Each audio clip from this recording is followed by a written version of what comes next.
اسے یہ آتش فشاں ہر وقت گرجتا برستا اچھا لگتا تھا۔ وہ اس کے اسی روپ سے تو اس کی جانب نہ صرف متوجہ ہوا تھا، بلکہ یہی روپ اسے فاطینہ سے محبت کرنے پر مجبور کر گیا تھا۔ اس کے نزدیک عورت مرد سے بھی زیادہ مضبوط ہوتی ہے۔ عورت اکیلی ہو کر دنیا سے لڑ کر اپنی اولاد کو پالنے کی صلاحیت رکھ سکتی ہے، وہ کیسے کمزور ہو سکتی ہے؟ ایک مرد میں اتنی صلاحیت نہیں ہوتی کہ وہ اولاد کو تن تنہا پال سکے۔ مرد میں اتنی بھی صلاحیت نہیں ہوتی، مگر یہ عورت ہی ہوتی ہے جو اپنی ساری زندگی ایک ہی مرد کے نام پر گزار دیتی ہے، چاہے وہ اس کا ساتھی بغیر اپنی زیست کا سفر نبھا سکے یا نہ نبھا سکے، چاہے اسے بیچ مجدھار میں چھوڑ جائے۔ یہ عورت ہی ہے جو مرد کی بے وفائی کو بھی سہ جاتی ہے، ایک گناہوں سے لتھڑے مرد کو سنبھال سکتی ہے۔ مرد کبھی بھی بے وفا عورت سے دوبارہ نباہ نہیں کر سکتا، مگر عورت ایسے مرد کو بھی سمیٹ لیتی ہے، تو پھر عورت کیسے کمزور ہے؟ یہ ہم ہیں جو اس میں یہ احساس کمتری پیدا کرتے ہیں کہ وہ کمزور ہے۔ دریاب کو اسی لیے فاطینہ پسند تھی کہ اس نے عورت کی مضبوطی کو صحیح معنوں میں نہ صرف پہچانا تھا، بلکہ خود کو لوگوں کے لیے بے مثال بنایا تھا۔ تو وہ کیوں کر اسے اپنا آئیڈیل نہ بناتا؟ وہ کیوں کر اس کی خواہش نہ کرتا؟ ایسی عورتیں نایاب ہوتی ہیں، اور وہ اس نایاب جوہر سے اپنی زندگی کو سجانا چاہتا تھا۔ ساشا اور طاہا کی مہندی کا انتظام سبتین کے اپنے آبائی گھر میں کروایا تھا، جہاں دریاب اور وسیع فاطینہ کو تلاش کرتے ہوئے پہنچے تھے۔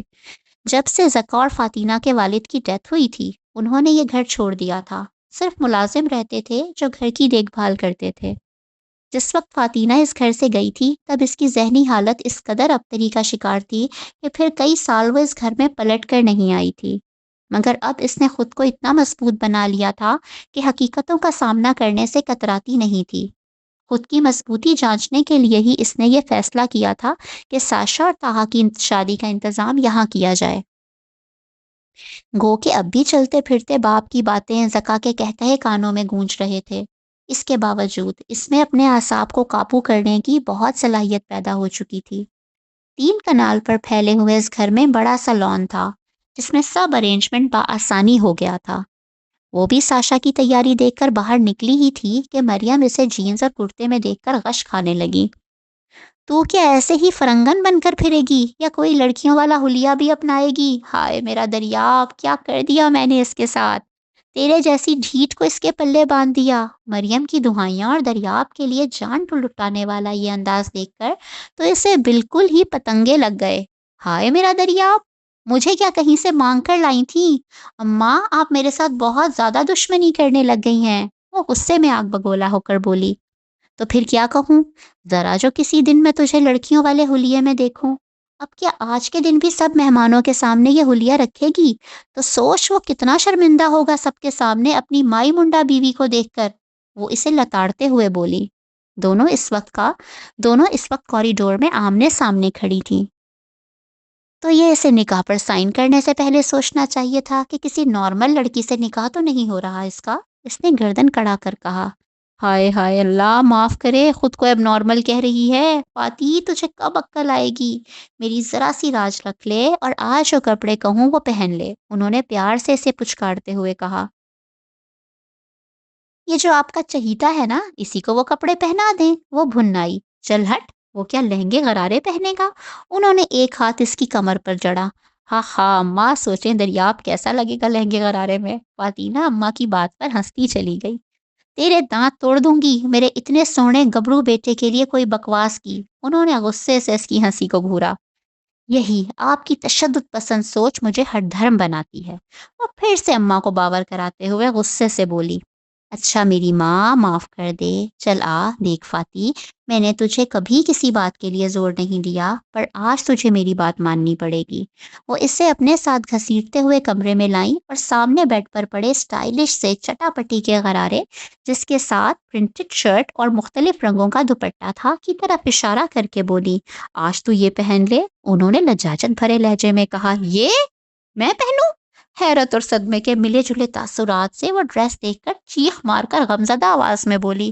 تو کیا میں پہنوں گی؟ مریم کا غصہ پھر سے اود آیا تھا۔ آپ ہی پہن لیں۔ پھر سے شرارتی لہجے میں وہ بولی۔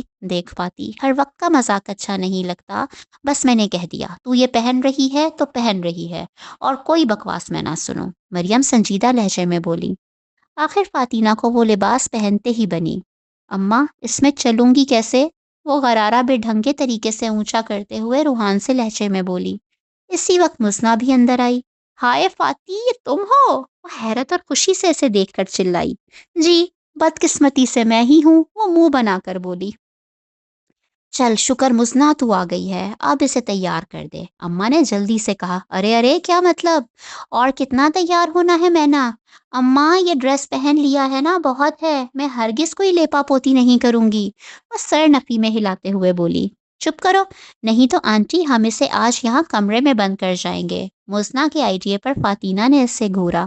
اپنے غداروں کو میں چھوڑتی نہیں، وہ دھمکی آمیز لہجے میں بولی، اور اپنے دوستوں کو میں نہیں چھوڑتی، چپ کر کے ادھر بیٹھ جاؤ، نہیں تو دریاب بھائی کو بلا کر ان کی انڈر آبزرویشن میں نے تمہیں تیار کرنا ہے، پھر دیکھتی ہوں کیسے دھمکیاں دیتی ہو۔ مزنہ نے اپنی طرف سے اسے تنگ کیا۔ ہا ہا ہا، ہاں ہاں ویری فنی، تمہارے دریاب بھائی سے تو میں بالکل نہیں ڈرتی۔ اس کی بات پر مریم جو خود بھی کپڑے بدل کر واش روم سے باہر آ رہی تھی اسے گھور کر دیکھنے لگی۔ یہ کوئی شیخی کی نہیں، شرم کی بات ہے کہ تو اپنے مرد سے نہیں ڈرتی۔ انہوں نے اس کی عقل پر ماتم کیا۔ اوفو، دریاب نامہ نہیں بند ہو رہا، ایک تو وہ بری طرح جھنجھلائی۔ ہم بند کر دیں گے اگر تم تمیز سے ادھر بیٹھ کر تیار ہو جاؤ۔ مزنہ جو خود ڈارک گرین اور گولڈن لانگ شرٹ، چوڑی دار پاجامہ اور دوپٹہ میں ملبوس نک سک سے تیار بہت خوبصورت لگ رہی تھی، بیگ میں سے میک اپ کی چیزیں نکال کر بولی۔ وہ جانتی تھی کہ فاتینہ جیسی بدذوق کے پاس میک اپ نام کی کوئی چیز نہیں ہوگی، لہٰذا آتے ہوئے اپنا میک اپ کا سامان بھی ساتھ لے آئی تھی۔ اگر تم نے مجھے بھوت بنایا تو یاد رکھنا تمہارے سجے سنورے منہ پر پانی پھینک دوں گی۔ وہ اسے دھمکیاں دیتی اس کے قابو میں آنے والی کہاں تھی؟ کچھ اماں کی گھوریاں اسے مجبور کر رہی تھیں کہ آج وہ لڑکیوں والے حلیے میں آ ہی جائے۔ لگتا ہے ہم کسی غلط گھر میں آ گئے، سوری باجی، ہم سمجھے تھے ہماری فاتینہ بھابھی کا گھر ہے یہ، مگر آپ تو کوئی اور ہی ہیں۔ فاتینہ جو دولہے اور اس کے گھر والوں کا استقبال کرنے گیٹ کے قریب بنی روش پر کھڑی تھی، وسیع کی باتیں سن کر اس کا دل کیا کہ ابھی جا کر منہ دھوائے۔ مگر خاتون آپ تو کچھ جانی پہچانی لگتی ہیں۔ اب کی بار وسیع نے مزنہ سے کہا۔ وہ سب جو طاہا کے ساتھ آئے تھے وسیع کی باتیں سن کر محظوظ ہوتے آگے بڑھنے لگے۔ فاتینہ نے مزنہ کو گھورا۔ دیکھ لو کتنی پیاری لگ رہی ہو تم، تمہیں کوئی پہچان ہی نہیں پا رہا، مزنہ فخری انداز سے بولی۔ پیاری یا بھیانک، کتنی باتیں سنا گیا ہے وسیع۔ اس کا بس نہیں چل رہا تھا کہ وہ بھاگ جائے۔ وسیع کے ساتھ اندر آتے دریاب کا ٹھٹکنا اور پھر ایک نظر حیرت اور غور سے فاتینہ کو دیکھنا وہ بھول نہیں پا رہی تھی۔ وہ یہی سمجھی تھی کہ اس کا حلیہ دیکھ کر وہ دل ہی دل میں اس کا مذاق اڑا رہا ہوگا، مگر وہ یہ نہیں جانتی تھی کہ اس کے لیے یہ ڈریس پسند کرنے کے بعد مریم بیگم کو بھیجتے ہوئے اسے 1% بھی امید نہیں تھی کہ فاتینہ یہ ڈریس پہن ہی لے گی، مگر پھر بھی اس نے بہت محبت سے اس کے لیے یہ لیا تھا، اور اس وقت اسے نہ صرف ڈریس میں بلکہ میک اپ اور ہلکی سی جیولری میں بالوں کی خوبصورت سی چٹیاں کیے ان کے استقبال کے لیے کھڑا دیکھ کر نہ صرف خوشگوار سی حیرت ہوئی تھی، بلکہ اس کا یہ روپ تو اسے بالکل ہی ڈسٹرب کر گیا تھا۔ جبکہ وہ سب دوست وائٹ شلوار قمیض پر سیاہ واسکٹ پہنے ہر آنکھ کو چونکنے پر مجبور کر رہے تھے۔ وہ وہاں سے ہٹ کر اندر ساشا کے کمرے میں آئی۔ تھوڑی دیر بعد مزنہ اور فاتینہ سے بھی مہندی کے فنکشن کے لیے باہر لے آئیں۔ خوبصورت سے اورنج، یلو اور ریڈ غرارے میں چہرے پر گھونگھٹ ڈالے وہ ان دونوں کی ہمراہی میں باہر آئی۔ سب طاہا اور ساشا کو مہندی لگانے اور مٹھائی کھلانے میں مگن تھے کہ فاتینہ مزنہ کو لیے حذیفہ کی جانب بڑھی۔ کیسے ہیں آپ؟ سلام دعا کے بعد وہ بولی۔ الحمدللہ بالکل ٹھیک، آپ سنائیں؟ وہ خوشگوار انداز میں بولا۔ میں بھی ٹھیک، یہ میری فرینڈ ہے مزنہ۔ اس نے مزنہ کی جانب اشارہ کیا تو دونوں نے سر ہلا کر ایک دوسرے کو سلام کیا۔ جی میں ملا تھا اس دن ان سے۔ حذیفہ نے ایک نظر اس کامنی سی مزنہ کو دیکھا۔ اسی لمحے دریاب اور وسیع ان کی جانب آئے۔ مزنہ نے سلام دعا کی۔ آپ نے آج کس سیلون کو شرف بخشا ہے؟ وسیع کہاں چپ رہ سکتا تھا۔ اب آپ نے اس حوالے سے مجھے کچھ بھی کہا نا تو یاد رکھنا، مہندی بھلے طاہا کی ہے مگر آپ کے منہ پر مہندی کے چھاپے میں نے ڈال دینے ہیں۔ وسیع کی بات پر دانت کچکچا کر بولی۔ میرے جھکڑ کو کیوں چھیڑتے ہو؟ دریاب کے لہجے میں شرارت کے ساتھ ساتھ کچھ ایسا تھا جو فاتینہ کو کچھ لمحے کے لیے گنگ کر گیا۔ وہ فاتینہ کو دیکھ نہیں رہا تھا، پھر بھی اسے ایسا محسوس ہو رہا تھا کہ اس کی تمام حسیات آج فاتینہ کی ہی جانب ہیں۔ ہا ہا ہا گڈ شاٹ، وسی نے بھرپور کہا لگایا۔ فاتینہ پھر وہاں رکی نہیں تھی، دوسری جانب چلی گئی، اور یہ پہلی مرتبہ ہوا تھا کہ اس نے کوئی جوابی کارروائی نہیں کی تھی۔ وہ ابھی تک دریاب کے اس جملے کے سحر میں الجھی تھی۔ شی از شی از شی is a nice girl. Sorry, وہ انگلش میں لائنیں لکھی ہوئی ہیں تو سم ٹائمز پڑھنا مشکل ہو جاتا ہے، sorry. She is a nice girl. ان دونوں کے مڑتے ہی حذیفہ نے جو تبصرہ کیا وہ وسیع اور دریاب کو چونکا گیا۔ Nice girl, Daryab, point to be noted. یہ ہمارے حذیفہ نے ہی کہا ہے نا بیٹا، طبیعت ٹھیک ہے آج؟ اس کے ماتھے پر ہاتھ رکھتا ہوا وہ شرارتی انداز میں بولا، جبکہ حذیفہ نے اس کا ہاتھ پیچھے کرتے ہوئے خود کو کوسا کہ کس کے سامنے کہہ گیا۔ بیٹا ٹھیک نہیں لگ رہا تو، یہ طاہا نے تو سب کو بگاڑ دیا ہے، پہلے وہ، پھر دریاب، اور اب تم بھی۔ اے اللہ، میرے ساتھ کیا دشمنی تھی؟ ان کی کوئی بھولی برسری سہیلی کی سیٹنگ میرے ساتھ بھی کروا دیں، یا کنوارا رکھنے کا پروگرام ہے؟ میں نے کیا گناہ کیا ہے؟ ان کو دیکھ دیکھ کر میں جلوں؟ یہ تو کھلا تضاد ہے۔ وسیع کی آہ فگاری پر دونوں سوائے ہنسنے کے اور کچھ نہیں کر سکتے تھے۔ کھانا کھانے کے بعد جو ہی سب فارغ ہوئے، دریاب نے آواز میں سب کو متوجہ کیا، گو کہ یہ محفل ساشا اور طاہا کے اعزاز میں سجی ہے، مگر میں اس محفل سے تھوڑا سا فائدہ اٹھانا چاہتا ہوں، کسی سے کچھ کہنا ہے۔ My guys, will you please help me? کہتے ہی اس نے طاہا، وسیع اور حذیفہ کو اپنے ساتھ بلایا۔ وہ چاروں جو اسٹیج بنایا گیا تھا اس کے پیچھے گئے۔ تھوڑی ہی دیر بعد ایک بہت بڑا سا کارڈ لیے وہ چاروں ایک جانب سے باہر آ کھڑے ہوئے۔ اس کارڈ پر بڑا بڑا سوری فاتی لکھا ہوا تھا۔ I am extremely sorry for all jokes which I have made for you. I am sorry for what I have hurt you. Please excuse me. Apology. Accept my apology. دریاب آہستہ سے چلتا ہوا فاتینہ کے قریب آیا، جو اسٹیج کے سامنے مزنہ کے ساتھ چیئر پر بیٹھی حیرت سے گنگ دریاب کو دیکھ رہی تھی۔ وہ نہیں جانتی تھی کہ وہ شخص اس کی خواہش کو یوں پورا کرے گا۔ پھر اس کا ہاتھ پکڑ کر اسے کھڑا کرتے اس کارڈ کی جانب لے آیا، جس سے وہ تینوں پکڑے کھڑے تھے۔ سب حیرت سے یہ منظر دیکھ رہے تھے۔ سوری بھابھی، وہ تینوں یک زبان بولے۔ فاتینہ کے چہرے پر ہلکی سی مسکراہٹ رکی۔ اس کارڈ کو کھولا تو سب نے اپنے اپنے الفاظ میں بہت سے جملے لکھ کر اس سے معافی مانگی ہوئی تھی، اور آخر میں دریاب نے لکھا ہوا تھا، Your عشق for دریاب is commendable and your hate for Haider is so lovable. Thank you for this. وہ اس شخص کے عشق میں حقیقت میں مبتلا ہو رہی تھی، وہی عشق جو ہر محب اپنے محبوب سے کرتا ہے۔ اس عشق کی لذت وہ پہلی مرتبہ چکھ رہی تھی۔ Thank you. ان سب کا شکریہ ادا کرتے اس نے آہستگی سے وہ کارڈ تھام لیا۔ لولی دریاب بھائی، سب دریاب کو شاباشی دے رہے تھے۔ رات آدھی سے زیادہ ہو چکی تھی، مگر وہ اب تک بے یقینی کی کیفیت میں تھی، اور اسی وجہ سے نیند بھی آنکھوں سے کوسوں دور تھی۔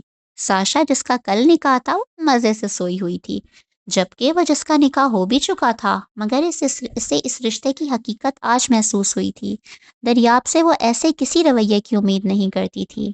وہ سوچ بھی نہیں سکتی تھی کہ دریاب کو اس کی یہ خواہش یاد بھی ہوگی، مگر اتنے مجمع کے سامنے اس کا معذرت کرنا، پھر باقی کا وقت اس کی نظروں کے حصار میں رہنا، فاتینہ کو پے در پہ حیرت زدہ کر رہا تھا۔ تو کیا واقعی چاچو نے صحیح کہا تھا؟ دریاب نے خود اس کی خواہش کی تھی، مگر وہ تو کسی بھی طرح اس کے پاسنگ نہیں تھی، نہ اس جیسی خوبصورت، نہ جینیس۔ پھر اس نے اس میں کیا دیکھا؟ وہ گلاس ونڈو کے سامنے کھڑے تاریکی میں نظر آنے والے باغ کے درختوں کو دیکھ کر سوچتی چلی جا رہی تھی اور الجھتی جا رہی تھی۔ اسی وقت موبائل کی بیل نے اس کی محویت توڑی۔ حیرت میں ڈوبی وہ بیڈ کے دائیں جانب رکھی سائڈ ٹیبل کے قریب آئی، ہاتھ بڑھا کر موبائل اٹھایا تو دریاب کا نمبر جگمگا رہا تھا۔ حیرت مزید سوا ہوئی، یس کا بٹن دبا کر کان لگایا فون سے تو واپس اسی جگہ پر آئی۔ ہیلو، السلام علیکم، کیسی ہیں آپ؟ دریاب نے گھمبیر لہجے میں پوچھا۔ بالکل ٹھیک، خیریت؟ اس نے پریشانی سے پوچھا۔ جی الحمدللہ، ویسے وعلیکم السلام کہنے کے بعد خیریت پوچھتے ہیں، اس نے فاتینہ پر چوٹ کی۔ اوہ سوری، وعلیکم السلام، وہ جلدی سے معذرت کرتے ہوئے بولی۔ لیکن آپ نے اس وقت کیوں فون کیا؟ پھر وہی تشویش۔ کیوں، میں آپ کو اس وقت فون نہیں کر سکتا؟ الٹا سوال ہوا۔ نہیں، ترنت جواب پر وہ حیران ہوا۔ وہ کیوں؟ پھر پوچھا گیا، اس لیے کہ یہ شریفوں کے سونے کا ٹائم ہوتا ہے۔ اپنا اعتماد بحال کرتے ہوئے وہ اپنے ہمیشہ والے اکھڑ لہجے میں بولی، ہاں لیکن شریف لوگ نہ تو اس وقت سو رہے ہیں، نہ ان کے سونے کے امکان نظر آ رہے ہیں، بلکہ کھڑکی میں کھڑے تاریکی میں کسی کو ڈھونڈنے کی کوشش کر رہے ہیں۔ اس کی بات چیت نے فاطینہ کو گھبراہٹ میں مبتلا کیا۔ کیا مطلب؟ آپ کو کیسے پتا؟ وہ گھبراہٹ میں اسے اپنا ہمراز بنا بیٹھی۔ یعنی آپ مانتی ہیں کہ آپ مجھے ڈھونڈ رہی ہیں؟ اس کی شرارتی آواز پر فاطینہ کو جوش آیا کہ وہ کیا کہہ گئی ہے، ہوش آیا کہ وہ کیا کہہ گئی ہے۔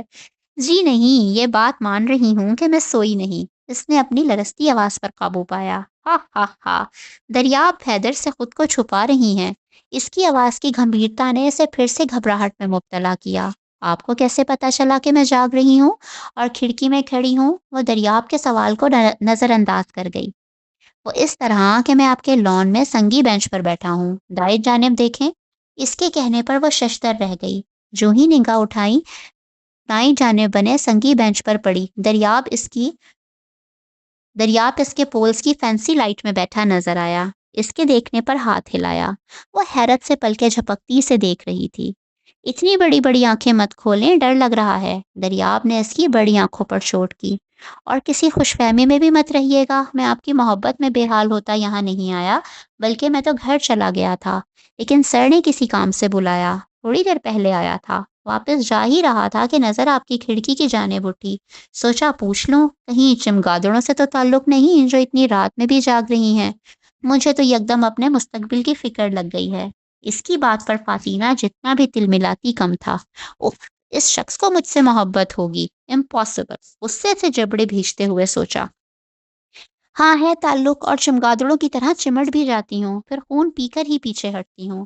اس کے جواب پر دوسری طرف سے دریاب کا کہا سنائی دیا، بلکہ وہ تو اسے سامنے دکھائی بھی دے رہا تھا۔ خود بھی الوؤں کی نسل سے تعلق رکھتے ہیں، جائیں اپنے گھر، جان چھوڑیں ہماری۔ اس نے عاجز آتے ہوئے کہا، افسوس، پہلی بیوی دیکھی ہے جو اپنے شوہر کو ایسے کوسنے دے رہی ہے۔ اس کے لہجے میں دنیا بھر کی بیچارگی سموتے ہوئے کہا، اور پہلا شوہر دیکھا ہے جو بیوی کو جانوروں سے ملا رہا ہے۔ وہ کہاں پیچھے ہٹنے والی تھی، جھٹ جواب حاضر تھا۔ اصل میں حقیقت پسند ہوں۔ وہ جان بوجھ کر بات کو طول دے رہا تھا۔ لگتا ہے آپ نے کل نکاح میں نہیں آنا، جائیں اب، اس نے جان چھڑانی چاہی۔ وہ تو انشاءاللہ پہنچ ہی جائیں گے، کوئی دل سے میرے نہ آنے کی دعائیں مانگے چاہے جتنا۔ اتنا فالتو ٹائم نہیں لوگوں کے پاس کہ وہ اپنے لیے دعائیں مانگنے کی بجائے آپ کے لیے دعائیں مانگیں۔ وہ منہ بنا کر بولی، اوکے میں چلتا ہوں، آپ کی تو باتیں ہی ختم نہیں ہو رہی۔ وہ آتے وقت اسے دیکھنے کی جو خواہش دل میں لے کر آیا تھا وہ پوری ہو گئی تھی، نہ صرف اسے دیکھنے کی بلکہ بات کرنے کی خواہش بھی۔ مگر وہ اپنے نام کا ایک تھا، کیسے اس پر ظاہر ہونے دیتا؟ نہ جانے کیوں اسے چڑھانے میں بہت مزہ آتا تھا۔ اللہ حافظ، اس نے چڑھ کر مزید کچھ کہنے سے خود کو روکتے ہوئے فون بند کیا اور مڑ کر بیڈ پر ساشا کے قریب لیٹ کر کتنی ہی دیر دریاب کی باتوں پر پیش تھاپ کھاتی رہی۔ چلیں جی، انشاءاللہ اب نیکسٹ ویڈیو میں ملاقات ہوتی ہے۔ چینل کو سبسکرائب کرنا نہ بھولیے گا، اور ویڈیو پسند آئے تو لائک اور شیئر بھی کریے گا۔ اللہ حافظ۔